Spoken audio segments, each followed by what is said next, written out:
ভোটাভুটির মাধ্যমে যে ক্ষমতাটা পাওয়া যায় এই ক্ষমতাটা দীর্ঘস্থায়ী না। সবচাইতে দীর্ঘস্থায়ী যে ক্ষমতা সেটা হচ্ছে অরাজনৈতিক ক্ষমতা, অরাজনৈতিক প্রভাব। এই অরাজনৈতিক ক্ষমতা, অরাজনৈতিক প্রভাব এটা কি একটু লক্ষ্য করুন। এখন বর্তমান সবচেয়ে পাওয়ারফুল রাষ্ট্রের প্রেসিডেন্ট হচ্ছে ডোনাল্ড ট্রাম্প। তার আগে ছিল বারাক ওবামা, তার আগে ছিল হচ্ছে জো বাইডেন। এখন এই জো বাইডেনের সময় বলেন, এই বারাক ওবামার সময় বলেন, আর এই ডোনাল্ড ট্রাম্পের সময় বলেন, প্রকৃত ক্ষমতার মালিক কিন্তু ইহুদিদের হাতে। প্রকৃত ক্ষমতা থাকে ইহুদিদের হাতে, ইহুদিদের হাতে থাকে প্রকৃত ক্ষমতা।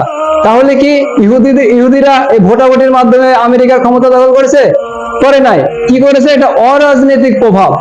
এই অরাজনৈতিক প্রভাবটা তখনই আসে আপনি যখন জ্ঞানে, বিজ্ঞানে, প্রযুক্তিতে, অর্থের দিক দিয়ে অনেক কিছু অর্জন করবেন, তখন এই অরাজনৈতিক প্রভাবটা আসবে।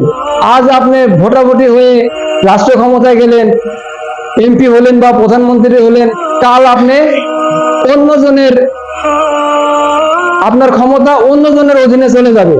আপনি অন্যজনের, যারা সমাজে, যারা রাষ্ট্রে, যারা বিশ্বে প্রকৃত ক্ষমতার যারা অধিকারী, আপনি তাদের কাছে জিম্মি হয়ে যাবেন। যেমন ইন্ডিয়ার কাছে বাংলাদেশ জিম্মি, আমেরিকার কাছে বাংলাদেশ এবং আরো অধিকাংশ দেশ জিম্মি। এই যে অরাজনৈতিক প্রভাব, এই অরাজনৈতিক প্রভাবটাই মুসলমানদের মধ্যে আনতে হবে। এটা কিভাবে আসবে?